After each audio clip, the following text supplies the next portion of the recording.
Está com delay ainda. Eu vou ter que cancelar o Facebook.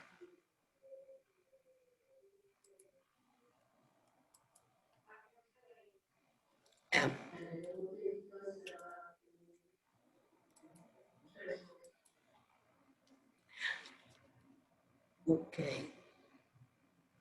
Bom, boa tarde para todos. Hoje já estamos na nossa 27ª Happy Hour na internet. E hoje nós temos a honra de receber a professora Flávia Bendella, founder and chairwoman do DIS, Distrito de Inovação e Sustentabilidade. Professora, muito bem-vinda para o nosso Happy Hour na internet. É um maior prazer Eu que agradeço o convite. E gostaria de agradecer a todos que estão participando dessa nossa live. Muito bem-vindos. Professora, o microfone é todo seu. Obrigada. Então, a Mirelle me convidou para falar sobre um tema que é muito empolgante para mim, que é liderança. Então, eu trouxe uma apresentação para falar um pouquinho do que são os desafios da liderança para o século XXI. Não sei se vocês estão conseguindo já ver minha tela. Tá ok? Tá? Então, essa apresentação é mais um suporte para a gente poder abordar todos os temas e eu posso mandar para vocês também. Não vou ficar muito presa a ela, não, para a gente poder trocar. E eu gostaria muito que vocês colocassem as questões de vocês, a visão de vocês, para a gente poder trocar também sobre esse momento. Porque nós estamos vivendo um momento histórico muito especial. E a liderança para o século XXI ela vai passar exatamente por toda uma transformação diante desse momento. Então, eu vou começar, já falou sobre mim, a Mirelle, tem aqui um pouquinho do meu currículo, a minha apresentação. Eu venho de mercado financeiro, minha bagagem toda é em cima de estratégias de negócios e marketing dentro do mercado financeiro. Comecei a trabalhar com inovação na década, na virada, né? Na verdade, do milênio, quando estourou a bolha de tecnologia. Eu estava naquele momento fazendo fundos de inovação e tecnologia para investir em startups. Já tive oportunidade empreendedora algumas vezes na minha vida acadêmica, apesar de eu estar já há bastante tempo no mercado, mais na parte de coordenação, workshops e palestras, como professora mesmo, assim, carteira assinada professora com esse título, eu estou há pouco tempo. Eu tenho apenas 5 anos de profissão, né? de carreira de professora. Então, a gente vai ficando mais madura, vamos assim dizer, e a gente vai entendendo a importância de passar tudo que a gente tem de experiência executiva, né, para os jovens que estão se formando, que são os nossos futuros gestores. Então, acho que esse é o maior desafio, formar gestores melhores do que a nossa geração, do que aquilo que nós fomos. Então, aqui eu trouxe um conceito básico, né? Todo mundo fala em liderança. E o que é liderança? Liderança tem um conceito muito simples, que é promover direcionamento e influenciar indivíduos ou grupos para alcançar objetivos. É uma frase simples, que resume bem o que é o sentido da liderança. A questão é como direcionar, como influenciar, quais são os objetivos que você quer atingir, quem são as pessoas que você vai envolver e que você quer direcionar. Então, são esses meandros que vão fazer toda a diferença na condução da liderança, e é por isso que é um tema tão discutido ao longo da história da humanidade, né? E existem tantas visões e teorias sobre a liderança. Mas nós vamos nos ater aqui na questão mais prática do que o mercado hoje está pedindo e exigindo para a gente sobre a liderança. Então, a gente vê que o mundo é um lugar de constante mudança. A gente tem passado por processos de transformações constantes. Tudo muda, a gente muda ao longo da nossa vida. Quem não muda fica estagnado, então a mudança faz parte, né? A sociedade muda. E com isso a gente passa a ter outras referências. Eu trouxe aqui, por exemplo, um cinema em Paris, onde você pode assistir o filme num bar. Não sei se vocês conseguem ver aqui. Deixa eu pegar aqui o meu marcador. Então, aqui eu não sei se vocês conseguem ver, tem umas cadeirinhas, como se fossem bares. Então, olha que engraçado, olha que conceito, vamos dizer assim, contraditório. Quem vai ao cinema não é para poder ficar quietinho no lugar escuro vendo o filme? Também, não mais só isso. Então, os conceitos sociais, os comportamentos sociais, eles vêm mudando. Então, se eu posso ir ao cinema, ficar numa cadeira comum, confortavelmente assistindo o meu filme, eu posso fazer desse momento, dessa experiência ir ao cinema, um encontro com amigos, né? Então, a gente já está dando um novo sentido à experiência de ir ao cinema. Outra coisa que eu trouxe aqui também, bem comum do nosso dia a dia, uma farmácia, né? O que vende na farmácia hoje? Como a gente pode observar na foto, tudo. De tudo um pouco. A farmácia não é mais um local para venda de remédio. Ela se tornou uma loja de conveniência. E por que houve essa mudança? Porque o consumidor foi mudando o comportamento dele, então o mercado foi tendo que se ajustar para prover as soluções. E hoje, como a gente quer tudo rápido para ontem, nada melhor do que virar na esquina e ter o que você procura sem que você tenha que andar muito. Então, se a gente observar, as lojas de varejo estão todas se colocando como pontos de conveniência para os consumidores. É um movimento que está crescendo.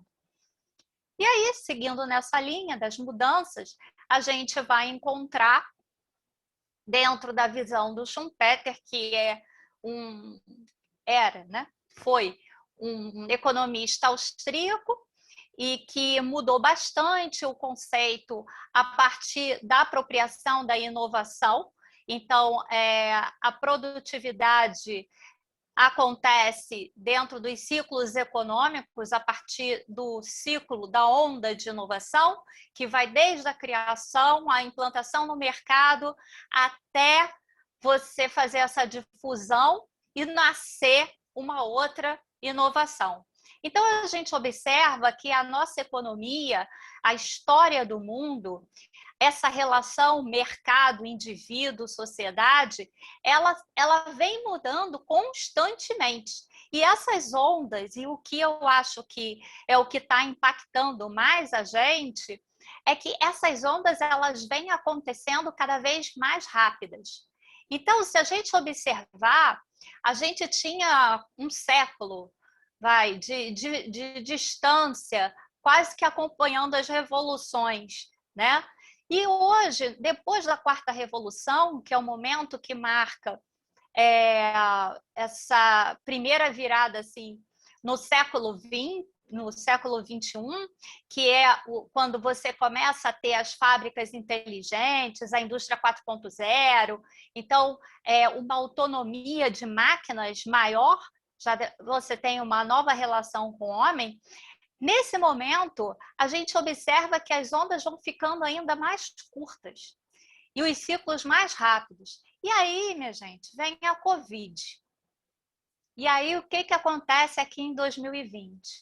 A Covid traz uma nova perspectiva, que essa sexta onda, o que era esperado aqui para essa sexta onda, vai acontecer, já está acontecendo, Porém, tem muita coisa nova já acontecendo por conta desse advento da Covid, que era inesperado. Então, isso vai fazer com que a gente viva um momento onde vários paradigmas são quebrados, né? Então, cada vez mais, o importante é a gente entender que o homem está sendo empurrado para o seu lugar de origem, o ser pensante que nós somos. Então, é muito legal falar sobre esse momento, porque com todo esse avanço tecnológico e todas essas mudanças que nós estamos vivenciando, a gente está saindo do nosso papel máquina, sociedade de massa, pessoas que funcionam como nos tempos modernos, lá do Charlie Chaplin, e que passam a ocupar o lugar de indivíduo criativo. E esse é um novo paradigma que a nossa sociedade hoje, o século XXI, está pedindo para a gente. E isso exige mudanças. Exige mudanças nas estruturas das empresas, exige mudança nas formas de liderança.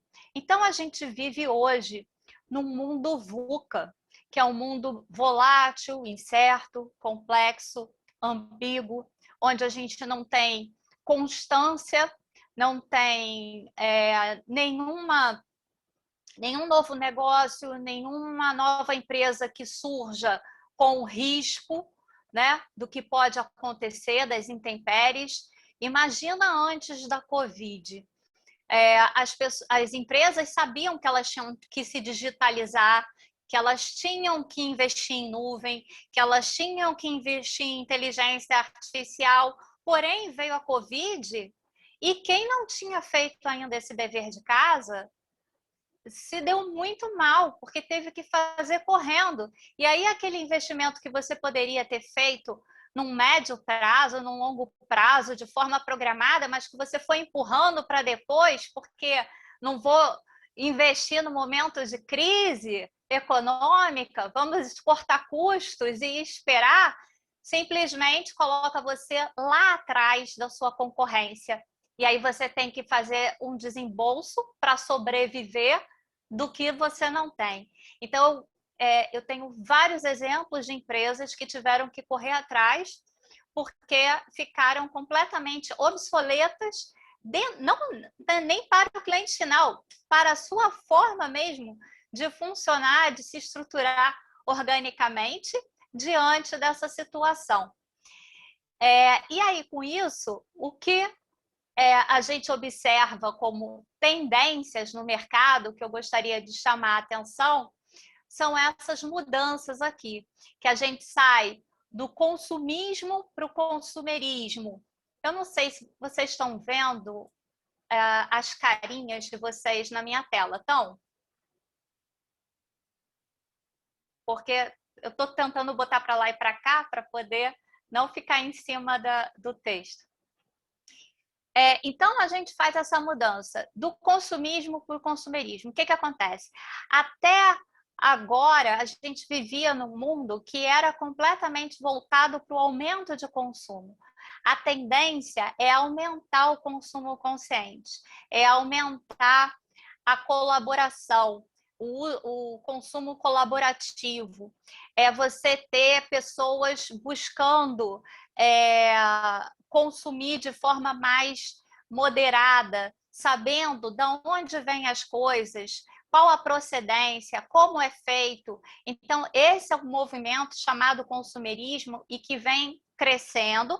Hoje, já 40% das vendas são feitas de forma consciente, quer dizer, ao contrário, das compras são feitas de forma consciente, e a tendência é isso só aumentar. A produção em escala deu lugar à manufatura aditiva, então hoje nós temos a impressora 3D, que está fazendo de tudo, né? Até coração de silicone para substituir, enquanto está fazendo o processo de transplante, eu já vi. Então, assim, você está trocando a visão de produção em escala, né, de muita quantidade, para produtos mais personalizados e específicos, de acordo com o que o próprio cliente pode obter no final, como, por exemplo, a GE Celman, que é uma empresa grande da Serra, que trabalha com peças gigantes de avião, serviço aéreo e tudo mais. Ela, para fazer a manutenção das peças, por conta dos processos logísticos que são tão difíceis, com agora a possibilidade, botou lá um monte de impressora 3D para poder imprimir as peças que precisam ser trocadas e não esperar mais o fornecedor enviar. Então, ela ganhou em produtividade, em preço, bastante, né? A gente tem o processo de customização dentro do pensamento de quem olha o mercado, o marketing.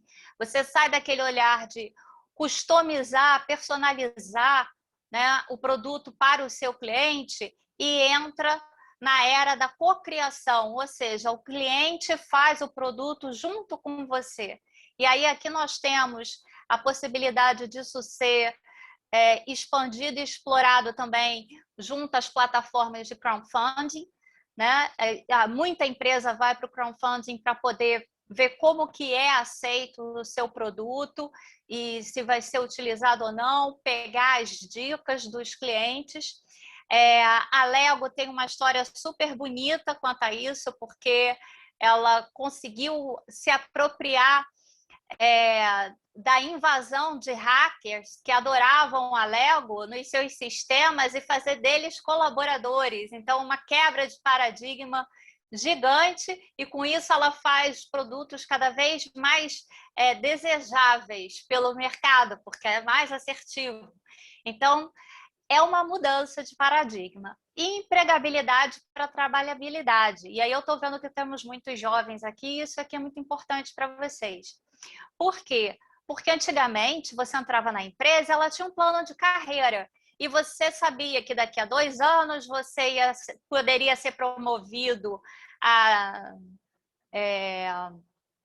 trainee, poderia ser promovido depois a analista ou ser contratado para gerente, teria um processo todo de carreira dentro da empresa. Isso não existe mais.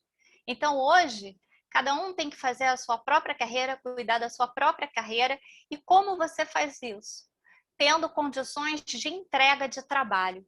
Então, não é mais a era da empregabilidade, é a era da trabalhabilidade. Ou seja, eu tenho força de trabalho, eu tenho inteligência, eu tenho capacidade de entrega e eu tenho vontade de transformar.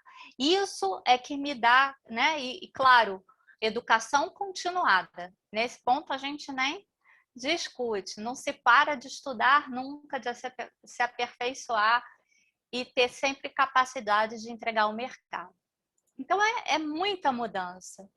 E depois da Covid, né, quando a gente já vinha desse mundo VUCA, dessas inconstâncias, dessas mudanças todas, começou agora, final de 2020 e início de 2021, um movimento do mundo Bunny. E o que é isso?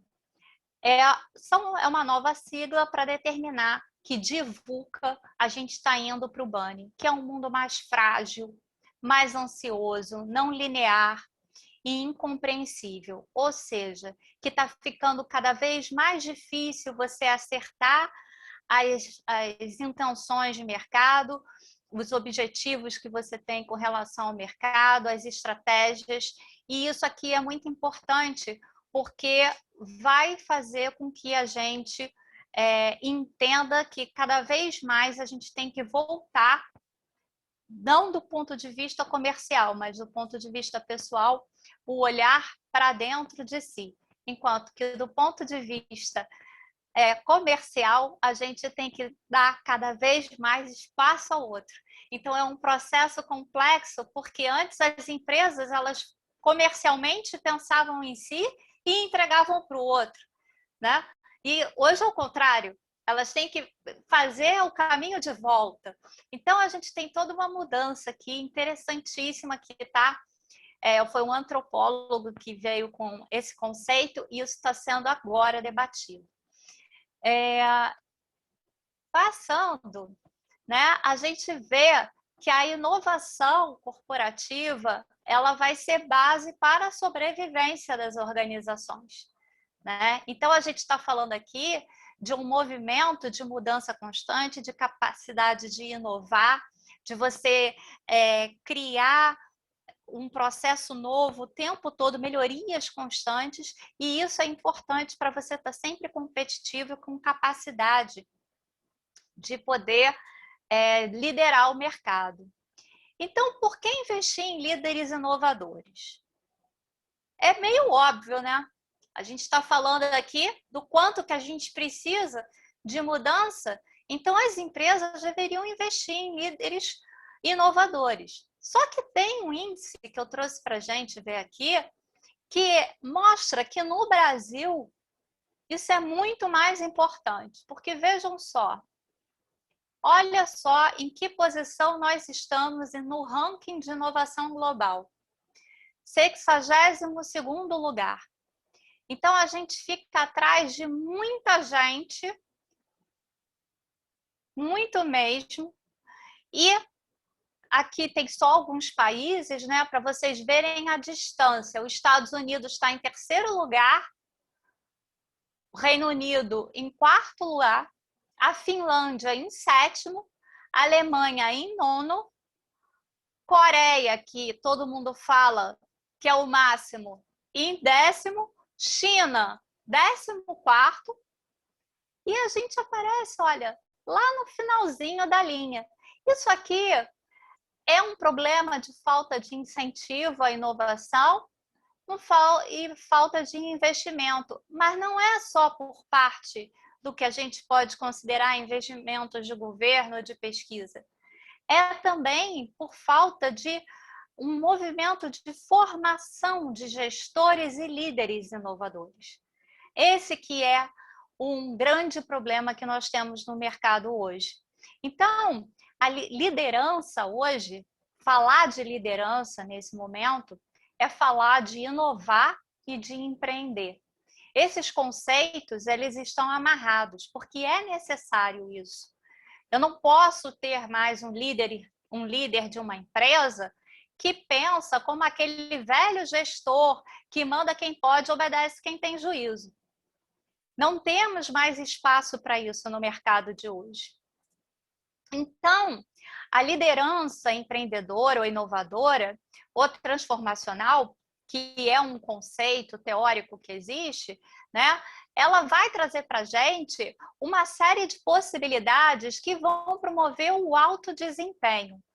Então, a gente vai ter mais eficácia na liderança, são líderes mais criativos, que motivam o espírito empreendedor de suas equipes, delegam, isso é muito importante, não são centralizadores, possuem carisma. Então, são pessoas que estão habilitadas a trazer ideias novas, entender quais os objetivos a serem alcançados, realizarem, não ficar só no discurso, mas realizarem e promoverem a realização através dos seus liderados, dando essa capacidade deles também criarem.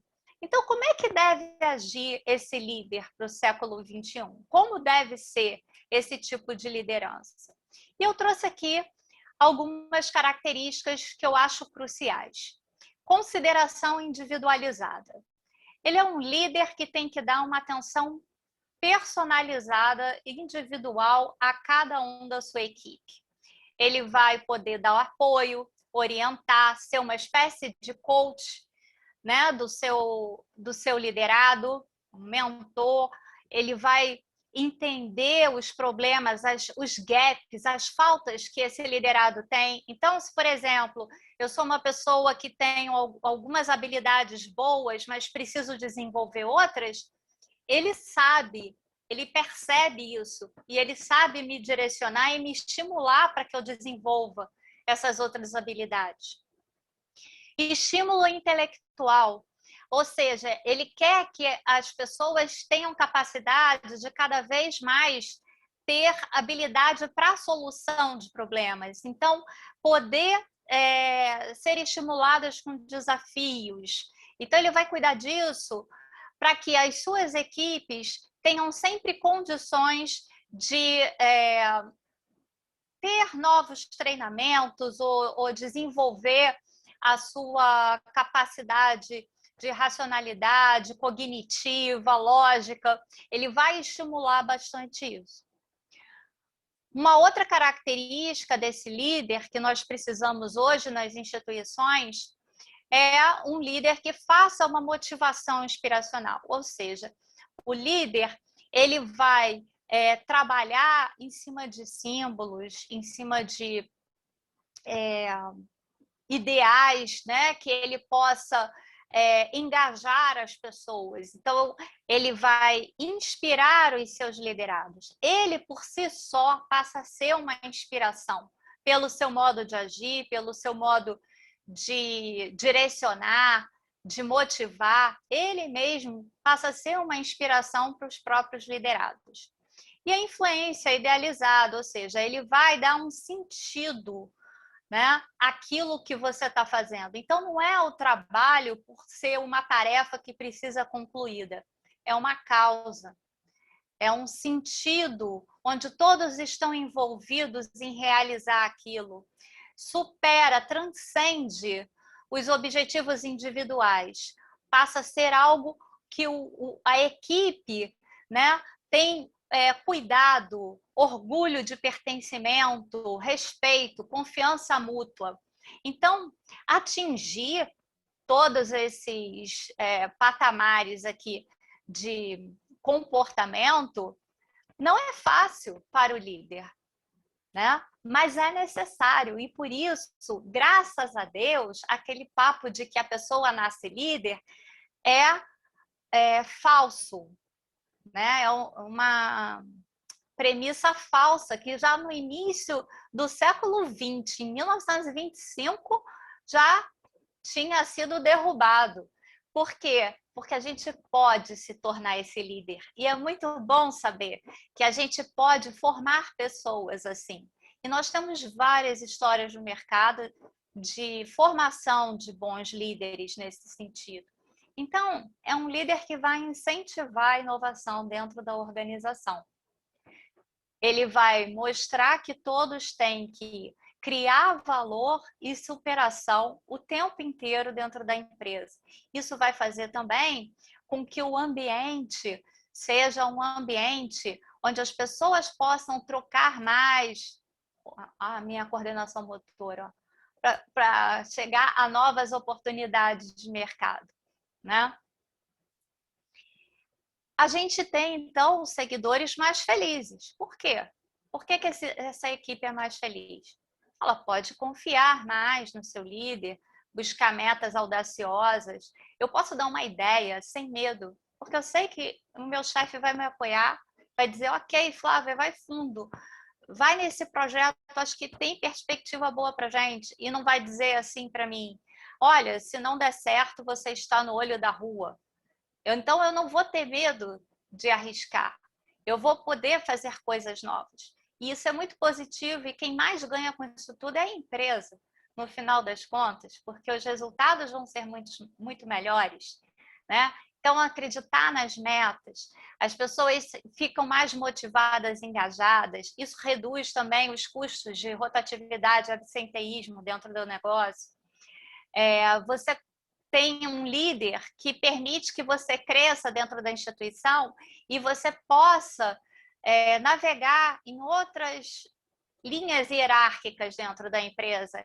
Ele não te restringe, ele não te sufoca, ele não diz assim, quando você tem uma coisa que tem que falar com outro departamento, ele não vai dizer, ah, não, passa para mim que eu falo com outro gerente. Não. Ele vai dizer, ok, vai lá, ele não tem medo que você pegue o lugar dele, ele está preocupado com o teu crescimento, porque ele sabe que cresce junto. E a empresa que cresce com isso.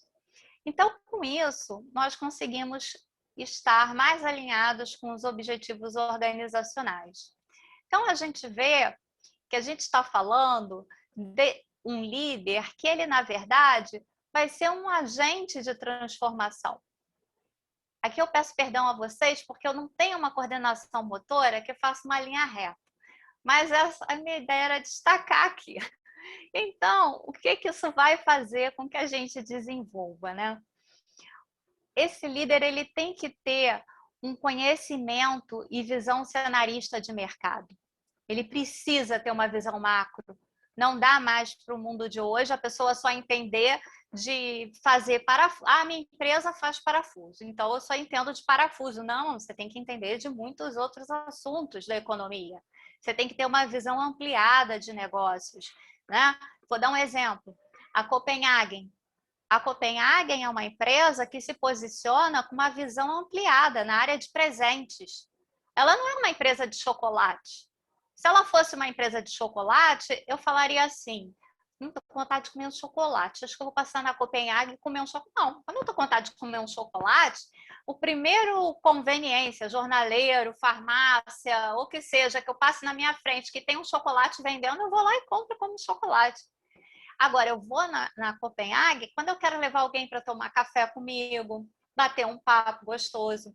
Ou quando eu quero dar um presente para alguém, um mimo, aí eu vou, compro, né? Ninguém compra um ovo de Páscoa da Copenhagen para dar a rodo para todo mundo. Então, o preço, a embalagem, a localização da loja, tudo isso faz parte da composição de uma estratégia de visão ampliada de negócio, que não é limitado ao setor de chocolate e de alimentos.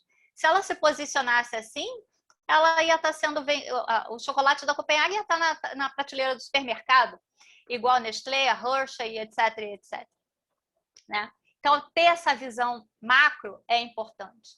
Desenvolver os soft skills, isso aqui é fundamental. Então, o maior problema dos líderes hoje é que eles não têm os soft skills desenvolvidos. E não sou eu que estou dizendo isso, não é a Flávia, é a Korn Ferry. Então, quem quiser entrar depois no site da Korn Ferry e ver a pesquisa que eles fizeram, que é global, não é uma pesquisa brasileira, mostra exatamente que quanto maior o cargo do líder, maior o gap entre os soft skills que devem ser desenvolvidos e os que ele apresenta. Por que isso? Porque para desenvolver soft skill, a gente vai para aquela questão que estava falando há pouco, olhar para dentro, tem que fazer autoconhecimento, você tem que se conhecer, você tem que ter humildade, porque você precisa reconhecer aonde você acerta e onde você erra, você tem que saber as suas fragilidades, você tem que saber o que você tem que trabalhar. Então, quando a gente olha aquele alto executivo que está numa posição onde ele acha que ele já sabe mais do que todo mundo no universo, que ele chegou naquela posição, ele tem muita dificuldade de voltar para aprender ou corrigir alguma coisa, ou até voltar atrás numa decisão, né? Porque a gente está aprendendo sempre. Então, essa falta de capacidade de ver como você deve se reposicionar se você estiver errado, admitir o erro, é tão simples, né? Parece tão simples. E, gente, desculpa, eu errei, eu estava errado, mudei de opinião, penso como vocês. Ou mudei de opinião, mas também não penso como vocês. Estou pensando assim, o que vocês acham? Compartilhar a tomada de decisão. Isso é um ganho muito grande para o executivo. Ele não tem que ser aquele ser isolado que toma as decisões sozinho. Isso não existe mais. No século XXI, esse cara que acha que ele é o dono do negócio, ou que ele é o CEO do negócio, e que por isso ele é um ser solitário, que tem que tomar as decisões sozinhos e que todos estão numa oposição a ele, está pensando completamente errado e diferente do que a gente precisa no mercado hoje para virar a nossa economia. Então, foco total em solução, fornecimento de informações sólidas, claro, a gente tem que tomar decisão em cima de coisas consistentes, paixão pelo negócio, é aquela vontade de você querer fazer a coisa acontecer mesmo, flexibilidade e resiliência, controlar e medir riscos, riscos são para serem medidos, e a cabeça aberta para mudanças, para você poder sempre fazer esse processo de acompanhamento das tendências, né? Nós já vimos as tendências. E aqui eu trago uma outra pesquisa, que não é tão recente, é de 2015, mas eu gosto de mostrar essa pesquisa porque ela traz para a gente um cenário bastante interessante. Essa pesquisa ela foi feita pela eTalent e ela mostra que apenas 9%, 9,39% dos líderes brasileiros, e aqui foram multinacionais que eles investigaram, empresas grandes brasileiras, não são microempresas. A pesquisa está disponível ainda, quem quiser ver. 9% apenas apresentam um perfil empreendedor. E quando a gente olha, a gente vai ver que a maior parte está aqui, ó, no observador. Olha que curioso isso. O que é o líder observador? É exatamente o líder que não age. Ele observa. Ele fica vendo as coisas que estão acontecendo quietinho na dele para não se comprometer, para não perder o emprego, para não se expor diante da organização. Então, a gente vê que a gente tem aqui um índice de busca de estabilidade grande na parte dos nossos gestores. Quando a pessoa, quando chega numa posição de gestão, ela é a responsável por levar os outros à frente. Se ela está mais preocupada em segurar a estabilidade dela, como que você vai ter a empresa mudando e fazendo um processo de virada dentro de um mercado tão competitivo? Então, acaba sendo um cenário bastante desconfortável e que, na minha opinião, é um grande influenciador da crise que a gente está vivendo no país há tanto tempo. Porque o Brasil não está em crise desde a Covid. O Brasil está em crise desde 2014. E a gente não consegue sair disso. E não consegue sair por quê? Por problema de gestão nas empresas. Porque não investe em indústria de transformação. Porque as pessoas ficam querendo se agarrar da forma que podem nos seus empregos. Houve um corte de custo grande também, que tem aquele olhar de financeiro e não de como é que fala? Competências, que é um corte de custo onde eu corto os mais velhos, que são o salário mais caro da empresa, e aí eu promovo o júnior com um salário mais baixo, mas que ainda não está preparado para liderar, para gerenciar. Então, é importante a gente entender por que a gente não sai da crise. A gente precisa saber que cada um de nós que participa do mercado hoje tem uma corresponsabilidade nisso.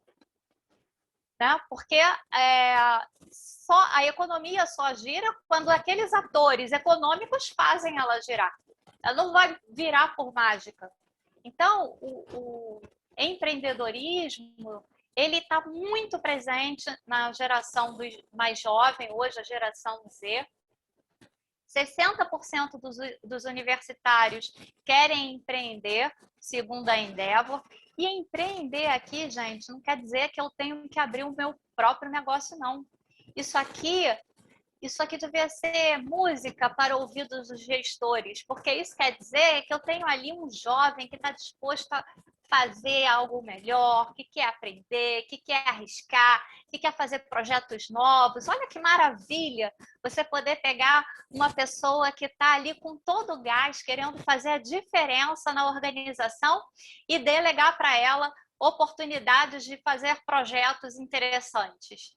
Isso é uma perspectiva nova bastante atraente, mas que a gente, infelizmente, segundo o outro gráfico lá, não vê ainda no mercado. Isso faz com que a gente tenha uma geração que está entrando nas empresas agora e está se frustrando, se decepcionando, porque entra querendo fazer coisas muito bacanas e chega na instituição, muitas vezes se depara com aquele velho modelo de fazer gestão, onde o líder dá limite o tempo todo. Ah, agora não, essa ideia não. Você fez do jeito que eu mandei? Coisinhas desse tipo que vão minando e vão castrando a criatividade. E aí a gente tem uma rotatividade grande dos jovens. Eles não estão ficando nas empresas. Eles entram e não aguentam a pressão, né? Não encontram valor, porque a juventude de hoje ela é muito preocupada com os valores, né? Aquilo que faz sentido para ela. Então, não é fazer por fazer, né? Então, as empresas têm que trabalhar melhor nisso. E liderar para o século XXI, então vai ser isso. Valores e desafios de uma cultura empreendedora. Você trabalhar pela formação dessa cultura. E a cultura é tudo que tange a empresa, né? São os comportamentos, os valores, as histórias de dentro da organização, né? A forma de trabalhar e gerir. Então, opa, pulei aqui. Então, assim, o importante é fazer com que toda essa cultura ela envolva os humanos, os indivíduos, ela valorize isso, né? Para você poder ter essa mudança. Aí eu trouxe aqui como exemplo a cultura do Google. Quem quiser, depois entra no YouTube, tem vários filminhos sobre a cultura do Google, porque a cultura, ela, apesar de ser pertencente a tudo aquilo que é formado dentro da organização, a cultura ela tem que fazer parte da estratégia da visão de negócio. Então, o líder, o gestor, ele tem que saber construir a cultura. Então, para eu ter uma cultura empreendedora, eu preciso ter a valorização do empreendedorismo em toda a minha estrutura organizacional. Toda a empresa tem que participar disso. E como se faz isso? Com todos os líderes sendo formados, trabalhados, treinados para o desenvolvimento de uma liderança transformacional, de uma liderança empreendedora, para você conseguir conquistar isso. Não adianta o CEO ser um espetáculo e os gerentes que estão ali no nível médio continuarem agindo de forma equivocada. Então, eu preciso esparramar isso através da cultura organizacional. Aqui eu trouxe algumas características da cultura do Google, né? Que eles têm 12 princípios de estruturação da cultura deles, e o legal é que, se a gente observar, eles são princípios que incentivam, né, a inovação e a materialização das coisas. Então, arrisque-se, vou ler alguns assim, encoraje a criatividade de seus funcionários, resultados têm maior impacto do que politicagem. Então, é bem interessante como eles estabelecem esses princípios e trabalham isso dentro da organização. E aqui, reforçando o que eu acabei de falar, né? A primeira cultura é aquela que é criada pelos fundadores da empresa. Depois você vem num movimento onde eles treinam os primeiros funcionários, eles doutrinam os primeiros funcionários, e essa segunda leva vai dar continuidade à implementação daquela cultura. E depois a gente vai ter todos dentro da organização estimulados a funcionar naquele mesmo modelo. Então, sempre cultura é top-down. Sempre quando temos uma empresa com problema na gestão. E aí, qual a solução? Finalizando aqui minha apresentação. A solução para isso, a solução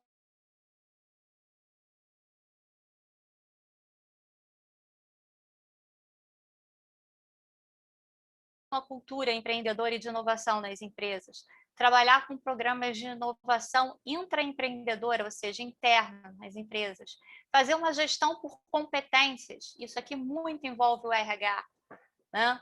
Valorização dos talentos, empowerment, delegar, dar responsabilidade e autonomia, gestão de inovação e programas de inovação aberta, ou seja, trazer o mercado para dentro da sua estrutura.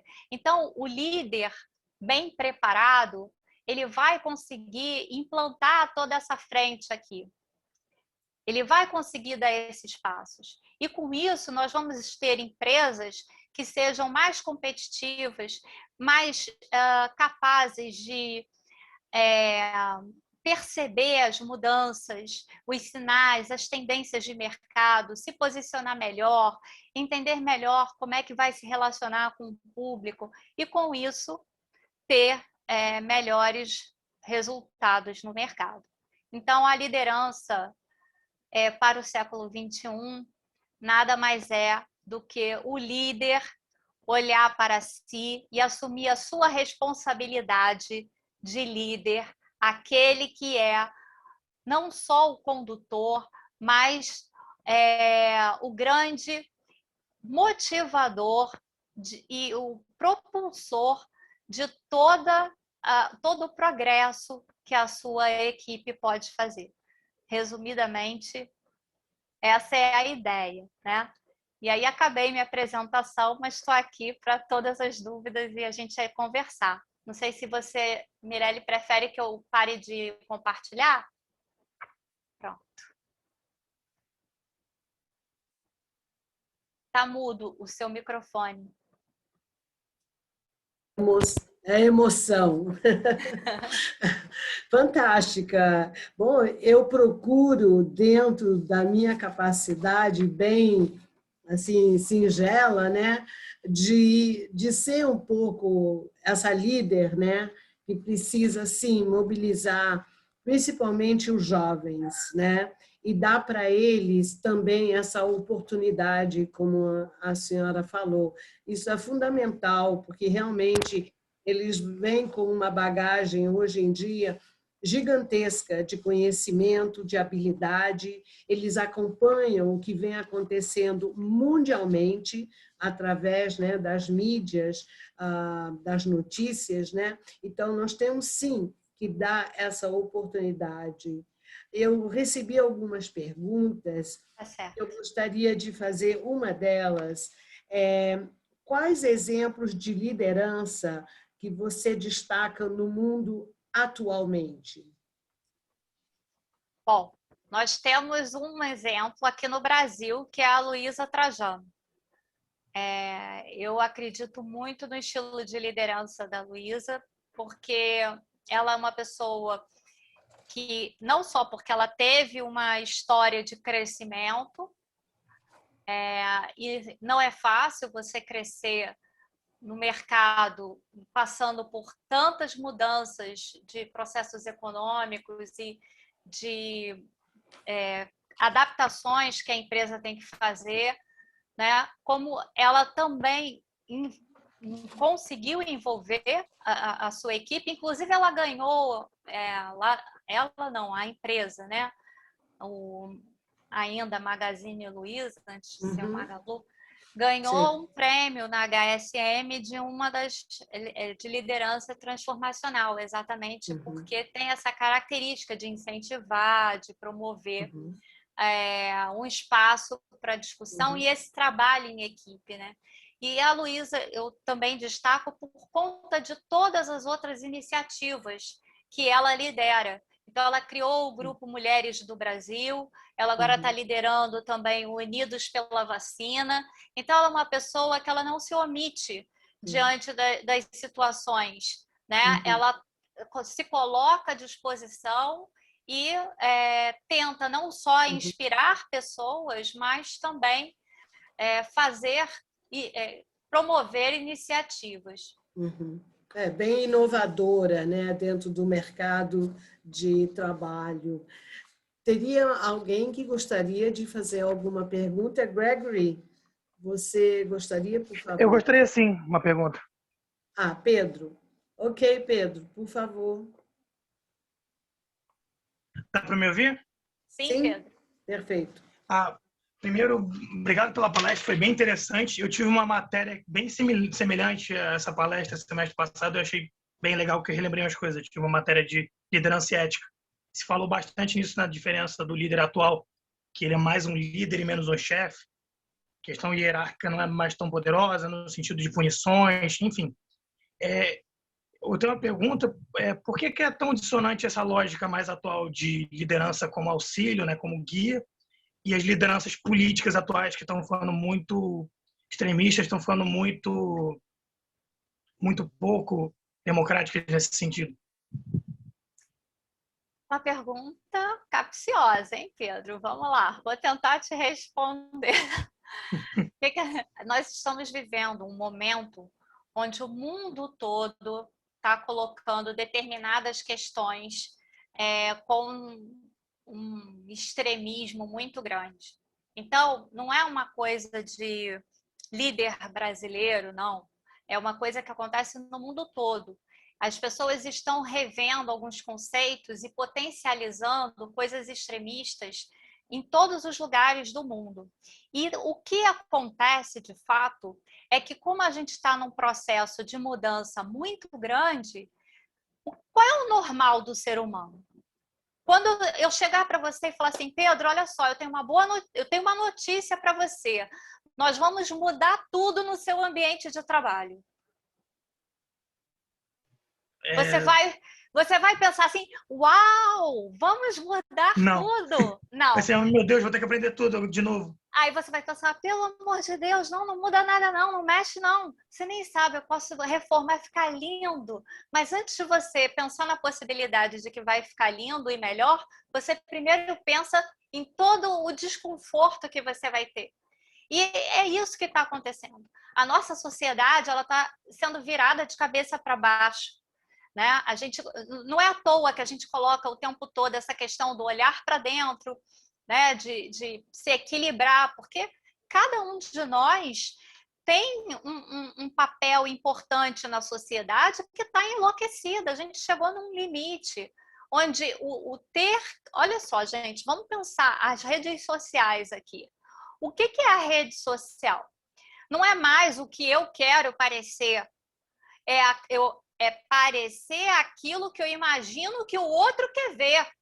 Não é assim, eu sou azul, mas eu quero que me vejam como verde. Vou botar um pouquinho de amarelo. Não tá mais assim. Você vai pintar a cor que você acha que o outro quer ver. Então, na verdade, as pessoas estão perdendo a identidade de si mesmas. E estão seguindo numa onda louca que está criando vazio existencial, está criando crise de ansiedade, uma ruptura com o seu ser, né, próprio, o seu inconsciente, o seu ego, sem querer entrar muito nesse tema. Mas você começa a ter uma competição ali, quem manda mais nessa personalidade? Sou eu, é você. Então, assim, de maneira geral, o mundo está todo extremado, as pessoas estão todas no limite. Não foi à toa que a pandemia se deu de forma generalista, não ficou parada num lugar. A gente não tem mais uma cultura local forte, a gente tem uma cultura global. Por mais que a cultura local tenha que ser valorizada, o que a gente fez foi muito isso. A gente esgarçou de forma muito forte as fronteiras todas para alguns valores que incomodam bastante em vários nichos, em várias culturas locais. Então, essa crise, esse conflito, faz com que surjam personagens assim estranhos. E aí a gente vai falar, são personagens que têm um modelo de liderança carismático, que sabem falar aquilo que a pessoa quer ouvir, que tem, vamos dizer assim, uma visão de futuro articulada. Então, eles têm também as suas características específicas, que não é essa que eu apresentei hoje para vocês, mas que vão induzir aquelas pessoas a verem esses líderes como salvadores da pátria, como a pessoa que veio para resgatar aqueles valores que eu tenho, que esse me entende, esse me compreende, entende? E aqui no Brasil, se vocês são que vieram de relações internacionais, tem muito mais propriedade que eu para falar, mas a impressão que eu tenho é que a história do nosso país é construída por líderes populistas, carismáticos. É uma história de pequenos golpes. Desculpa, eu só queria complementar, que achei interessante. Tem uma aula de ciência política que a gente estava discutindo isso, comparando o caso brasileiro ao americano. No americano é muito mais quem está na cadeira do presidente do que o presidente. O presidente é o posto, não é a pessoa. No Brasil, a gente fala no Vargas, atualmente se falava no Lula, hoje em dia, a quem se fala no Bolsonaro é um grande nome, é um grande messias que vem, é uma coisa, a cultura quase messiânica mesmo. Exatamente. A cultura americana, por exemplo, lida mais com o sistema. O sistema é o Congresso. Mas o brasileiro, ele é relacional. Quando você está numa empresa brasileira, você quer resolver um problema, você vai lá no seu colega e fala, pô, quebra meu galho aí, faz esse negócio para mim. Você não manda um e-mail dizendo, não pude fazer porque estava com um problema. Isso parece que você está furando o olho do outro, você está sendo frio, ou você está querendo puxar a perna, enquanto numa cultura americana, numa empresa americana, eu já trabalhei em empresa americana e inglesa. Você chega e bota lá no e-mail, não pude fazer porque não recebi o relatório tal, gostaria de saber qual o novo prazo, como pode ser, e tudo bem, as pessoas sabem, o processo não foi fechado. Aqui não, aqui você tem que chegar e falar assim, por favor, dá um jeitinho aí para mim, quando não é para você que a pessoa está fazendo, é a função dela, ela que está atrasada com o prazo dela. Mas se você falar, pô, tá atrasado, me ajuda aí, tô ferrada, você tá me atrapalhando. A pessoa fala, pô, mas que mala essa Flávia, hein? Vem aqui falar arrogante, também vai ficar por último. Só vou atender depois que eu fizer todos os outros trabalhos. Não é? É a nossa cultura. Teve a Andréia, que está sem microfone, que escreveu esse novo formato de liderança é mais voltado ao lado humanizado, em equipe, trabalhando o psicológico para adquirir o melhor resultado. Perfeito, é e isso ela mesmo. Está dando parabéns pela palestra. Obrigada. Gregory, você tem uma pergunta, eu tenho certeza. Sim, professora, primeiramente gostaria de agradecer por você ter aceitado o convite e pela excelente explicação sobre esse tema tão importante. Muito do que você estava falando, eu me recordei na aula que eu tive com vocês esse mês passado de liderança. A minha pergunta é mais voltado em relação à educação básica, porque muito se discute no Brasil o sistema educacional brasileiro, que é um sistema muito conteudista, você tem que decorar muitas fórmulas, isso se expressa nas provas de vestibulares, o Enem é o maior exemplo disso, que você tem 90 questões, e quando você compara com outros países, por exemplo, a Finlândia lá, eles não têm matérias, a educação é mais flexível, a carga horária é menor. Na Estônia, eles usam mais recursos tecnológicos. A Estônia está investindo intensamente em internet 3D, 4D. A da Coreia do Sul já é um outro modelo, é um modelo mais de competição acirrada para ter melhores colocações. Em relação a isso, eu queria que você pudesse falar como a questão da liderança está sendo trabalhada na educação básica, ou se você acha que a gente tem muito conteúdo e se a gente pode se espelhar em alguns países para a gente ver como a gente ensina a questão da liderança para as crianças e para os futuros jovens. Tá, vamos lá. O sistema educacional no Brasil, ele é todo equivocado. E eu acredito que a questão não é tem muito conteúdo. Eu não gostaria de levantar bandeiras anti-conteúdo, o volume de aprendizado ou coisas desse tipo. O que eu acho é que simplesmente se valoriza demais a forma de você trabalhar lá operacionalmente a aplicação de uma fórmula, mas você trabalha muito pouco a autoconfiança desse aluno, a capacidade criativa dele, a condição dele ser realmente transformador. Então, nós temos algumas escolas que são construtivistas, que têm uma proposta mais aberta, mas algumas escolas particulares, né? E algumas escolas particulares agora também estão dando aula de empreendedorismo já no ensino básico. E esse que é, para mim, o pulo do gato. Na verdade, você ensinar a cada um daqueles alunos, a cada um daqueles estudantes, que ele não é só um decorador de conteúdo, que aquilo que ele está aprendendo, o aprendizado que ele está fazendo, é para ele construir algo. Então, ele tem que aprender a construir. Ele tem que ser incentivado a fazer coisas. Ele tem que ser incentivado a olhar no espelho e se sentir importante. E hoje nós não temos isso. Olha, só o problema da Covid agora, o que está causando para os alunos do ensino público, né? Então, é tudo invertido aqui. Tinha que para tudo. Vamos começar de novo? E aí a gente já sabe que daqui para trás não tem mais jeito. Vamos tentar acomodar da melhor forma possível. Mas vamos começar lá do jardim de infância. E aí, quando eu falo assim para mim, mas é o quê? É uma palestra no segundo grau? É uma aula no segundo grau? Não, é no jardim de infância. Porque até os 7 anos de idade, a criança está formando a personalidade dela. Então, como que você pode desenvolver soft skills na infância se você não foi estimulado para isso? Você já vai formar uma personalidade que já vem bloqueada pela formação, pela cultura, pelos modelos que você recebe.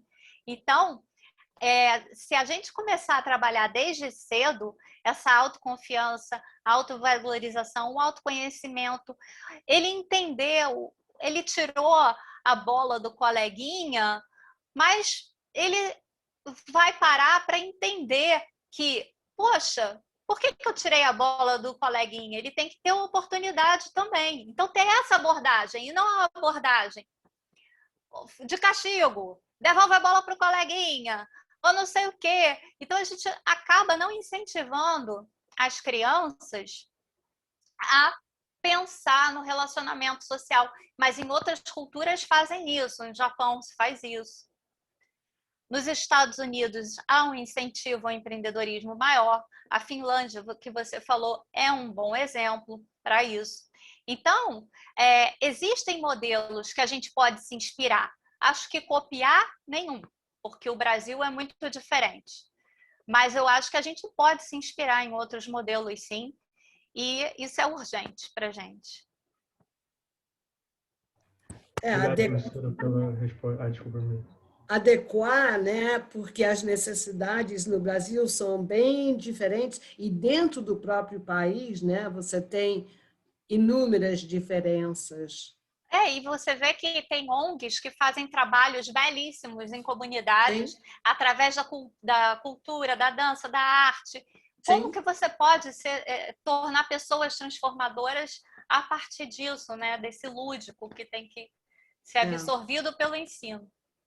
Isso seria até parte do projeto Fórum Mundial da Paz, da Together for Peace, convidar todas essas organizações que têm projetos, fatores multiplicadores, para poder divulgar mais esse trabalho, né? Porque às vezes eles não têm os recursos necessários para se promover e também a falta de interesse até da mídia. Então, a gente gostaria muito de incluir esse perfil dentro do nosso projeto maior, Fórum Mundial da Paz.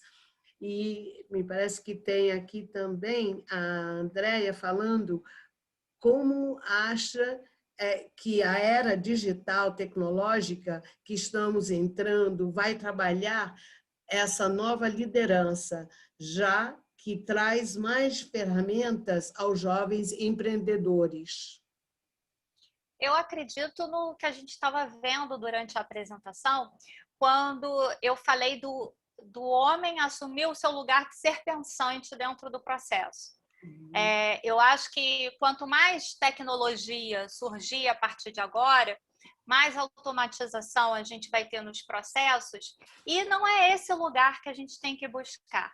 A gente tem que trabalhar com a nossa capacidade criativa, porque quando a gente, só para dar um exemplo rápido, quando a gente pensa inteligência artificial, caramba, o computador processa milhões de dados em segundos, não tem como a gente competir, mas para fazer aquela tecnologia, você não precisa só de um desenvolvedor, você precisa de uma equipe multidisciplinar que envolve hoje filósofos, antropólogos, neurocientistas, o pessoal de TI, que está bombando, né? Está sendo super requisitado.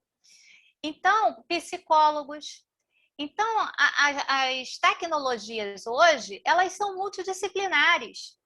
E é isso que a gente tem que entender. A gente vai ser um profissional do mercado, tendo essa flexibilidade de se adaptar às novas oportunidades. E não, não, eu me formei em letras e eu só posso ou ser professora de letras ou não, de repente eu vou fazer todo o discurso que uma boneca, não pode chamar de boneca, né? Uma robô dessa aí vai falar, eu vou estabelecer sei lá, um escopo de uma linguagem específica para aquele. Então, assim, gente, o campo está aberto, tem muitas possibilidades para quem tem qualificação, para quem tem informação, para quem tem educação contínua. Tem muitas possibilidades, cada vez mais, e esse olhar multidisciplinar. Teria mais alguém? Bom, professora, eu quero lhe agradecer imensamente a sua participação. Foi assim brilhante a sua palestra e gostaria de passar o microfone para as suas últimas considerações. O nosso tempo já até estourou, mas é sempre um prazer. Então, eu quero muito agradecer essa oportunidade, porque eu conheci há pouco tempo, né, o trabalho que vocês fazem, fiquei muito encantada. Queria agradecer ao Gregory, que teve a lembrança, né, de me convidar para dar aula, né? Porque normalmente professor é aquele ser que a gente não quer nunca mais ver depois que a gente passa por ele, né? E aí eu queria muito falar, eu estou vendo jovens demais aqui pelas fotinhos. Gente, não se desanimem, não se desesperem. Tem muita coisa boa para vocês conquistarem. Entendam que vocês são os protagonistas. Essa palavra está ficando já cansada de tanto ser usada, né? Mas é a verdade.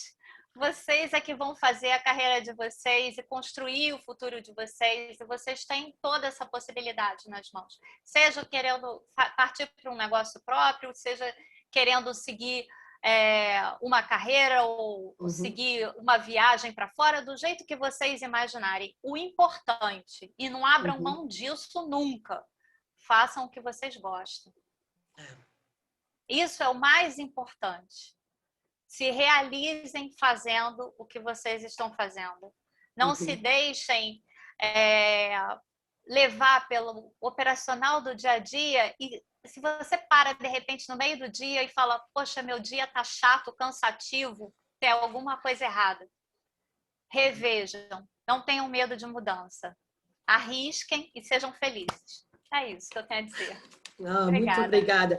Eu queria já agradecer a todos e já convidar vocês para a nossa 28ª Happy Hour, que vai ser super interessante, com o senhor Vinícius Cordeiro, que é secretário de Defesa dos Animais, com o tema Abril Laranja, combate aos maltratos dos animais.